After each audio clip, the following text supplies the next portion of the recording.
الرحمن الرحیم۔ آج نیب کی ترامیم کے حوالے سے جو 50 کے قریب مختلف تاریخوں پہ بحث ہوئی سپریم کورٹ آف پاکستان میں، آج وہ کیس شکر الحمدللہ عمران خان کی طرف سے جو پٹیشن تھی وہ ریزرو ہو گئی ہے فار آرڈرز، فیصلہ دینے کے لیے سپریم کورٹ آف پاکستان نے اس کو ریزرو کر لیا ہے۔ اور آپ کو یاد ہوگا پی ڈی ایم کی جماعتوں نے جب شہباز شریف کی زیر قیادت یہ اقتدار پچھلے 16 مہینے 17 مہینے پہلے سنبھالا تھا، انہوں نے 3 کام کیے تھے۔ نمبر 1، سب سے پہلے نیب لا کی ترامیم کی تھیں،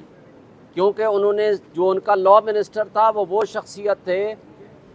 جو شریف فیملی کے وکیل تھے۔ انہوں نے اپنے سب مقدمات سامنے رکھے اور اس کلاس سے جہاں سے وہ متاثر ہو رہے تھے اور ان کے خلاف مقدمہ سٹرانگ ہو سکتا تھا اور سزا ہو سکتی تھی، اس حساب سے انہوں نے نیب کے اندر ترامیم کر دیں۔ اور ان کو واحد پولیٹیکل پارٹی وہ ہے جو عمران خان اور پی ٹی آئی، انہوں نے اس کو چیلنج کیا، اور اس چیلنج کرنے کے بعد تھرو آؤٹ آج تک ان کے خلاف 180 سے زائد مقدمات بنائے گئے پولیٹیکل وکٹمائزیشن کے لیے، اور ان کو مجبور کرنے کی کوشش ہوئی کہ کسی طریقے سے وہ اپنے اس پوائنٹ آف ویو سے اور اپنے اس فیصلے سے پیچھے آ جائیں۔ اسی کے ساتھ آپ دیکھیں دوسرا انہوں نے فیصلہ جو کیا تھا،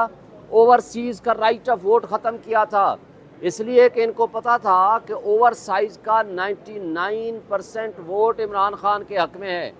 تیسرا انہوں نے کام جو غلط کیا تھا وہ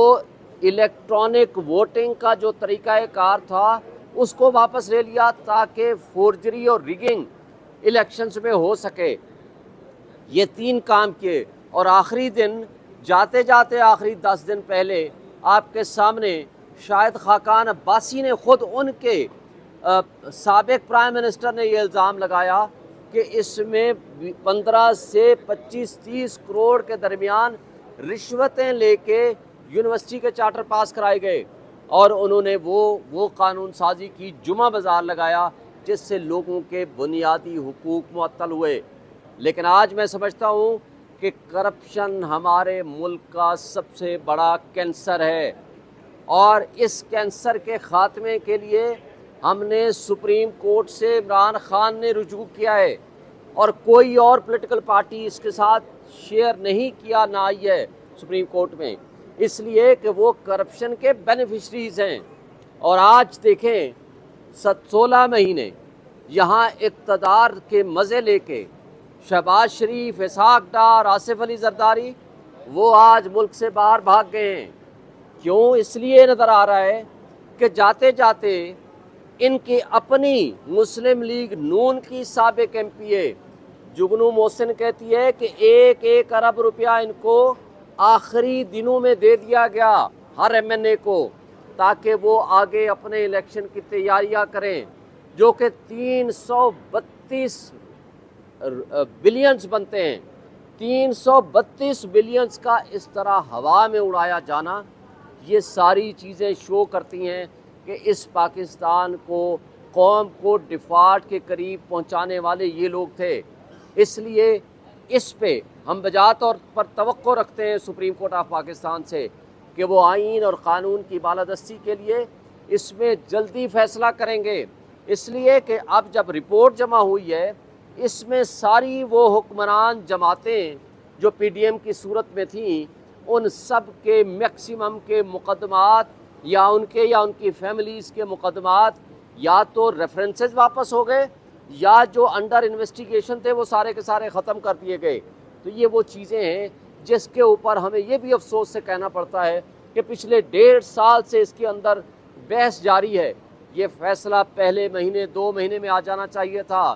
تاکہ وہ جو کرپشن کا پیسہ لے کے بھاگ گئے ہیں، جو کرپشن کی پراپرٹیز بیچ کے نکل گئے ہیں، تو ان سے واپس ریکور کیسے کریں گے۔ یہ قابل افسوس بات ہے، کیونکہ عدلیہ نے لوگوں کے بنیادی انسانی حقوق کی اور آئین کے تحفظ کی قسم اٹھائی ہوئی ہے۔ ایک سوال یہ بھی پیدا ہوتا ہے کہ اگر انہوں نے نیب لا بدل دیا ہے تو عام آدمی کا، کسی سٹیزن آف پاکستان کا بنیادی حق کیسے محروم ہوتا ہے؟ میں یہ کہتا ہوں کہ جب پبلک منی چوری ہوتی ہے، پبلک منی، وہ آپ کا حق ہے، وہ میرا حق ہے، یہ پاکستان کے ہر شہری کا حق ہے، وہ 25 کروڑ عوام کا حق ہے۔ تو آج اس انجام کو جہاں تک مہنگائی کی دلدل میں ہمیں پھنسا دیا ہے، وہ ہر اس شخص جو اس وقت بلوں کے ہاتھوں، ڈیزل اور پیٹرول کی قیمتوں کے ہاتھوں، مہنگائی کے ہاتھوں، بے روزگاری کے ہاتھوں مجبور ہے، وہ اس کرپشن کی وجہ سے ہے، جو یہاں سے پیسہ چوری کر کے، ڈکیتی کر کے ملک سے باہر لے جاتے ہیں۔ اور یہ وہ لوگ ہیں کہ اگر ڈالر اوپر جائے گا تو بھائی ان کو تو فائدہ ہے اس کا، کیونکہ ان کی تو پراپرٹیز، ان کے پیسے وہ ڈبل ہو رہے ہیں۔ یہ مجھے اور آپ کو تکلیف ہے، اس لیے کہ ہمارا جب ڈالر اوپر جائے گا، پیسہ کمزور ہوگا۔ آج جو ڈیفالٹ کر گیا ہے ملک سری لنکا، اس سے بھی ہماری کیفیت بدتر ہو گئی ہے۔ وہ افغانستان جس نے 40 سال جنگ کی کیفیت میں وہ گزارا ہے ٹائم، آج وہ پوزیشن ہے کہ ان کے ہاں 80 سے بھی کم ریٹ ہو گیا ہے ان کا ڈالر کا، افغانی کرنسی کا، اور ہم کہاں پہنچے ہوئے ہیں، یہ ساری کچھ آپ کے سامنے ہے۔ لیکن ایک بات میں کریڈٹ دیتا ہوں کہ چیف جسٹس سمرتا بندیال صاحب کو، کہ بہرحال اس تمام تر صورتحال کے باوجود انہوں نے ریزرو کیا ہے اور فیصلہ کیا ہے کہ ہم اس کو جلدی سنائیں گے اس کا فیصلہ۔ Thank you. شعیب حسین صاحب، یہ بتائیے گا کہ آج ایک بات ہے، یہ معاملہ پارلیمنٹ کو بھیجنے کی بھی ہوئی ہے، سپریم کورٹ یہ